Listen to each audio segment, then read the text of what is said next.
ఈరోజు చేపల కూర వండుతున్నామండి. ఇదిగో మొత్తం కారం, ఉప్పు, పసుపు, చేపలు అదే మసాలా అన్నీ కలిపి పెట్టుకున్నాను ఫ్రిడ్జ్లో. ఉల్లిపాయలు వేపుతున్నా ఉన్నాయి. ఉల్లిపాయలు శుభ్రంగా నూనెలో వేపుతున్నాను. చింతపండు వెనక సైజన్ చింతపండు నానబెట్టుకుందామండి. వేడి నీళ్ళు వేసి నానబెడితే కొమ్మును నానుతుంది. చూడండి, ఉల్లిపాయలు ఇలాగ ఎర్రగా వేగాలి. వేగిన తర్వాత టమాటా ప్యూర్ అంతా వేసుకొని శుభ్రంగా నూనె పైకి వచ్చే వరకు వేసుకోవాలి. తర్వాత పచ్చిమిరకాయలు, నాకు కారం చాలా ఇష్టమండి. చేపల కూరలో పచ్చిమిరకాయలు ఎక్కువ వేస్తాను. పచ్చిమిరకాయలు వేసుకుంటే బాగుంటుంది. చూడండి, ఇలా నూనె పైకి తేరే వరకు వేసుకుని తర్వాత మనం కారం, ఉప్పు అన్నీ కలిపేసి పెట్టుకున్నాం కదా చేప ముక్కలు.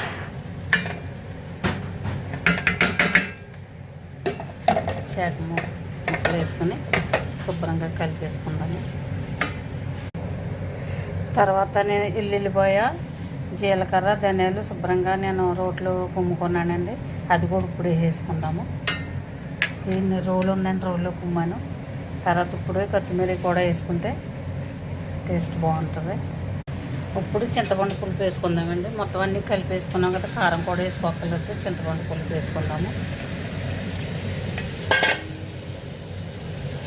కొత్తిమీర లాస్ట్లో కూడా వేసుకోవాలండి కొద్దిగాను. ఇప్పుడు అయితే ఇది రెడీ అయిన తర్వాత చూపిస్తాను.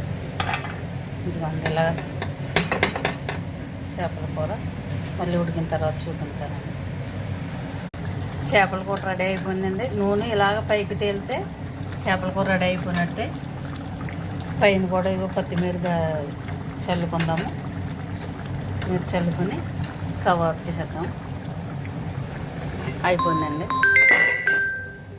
చేపల కూర రెడీ అయిపోయిందండి.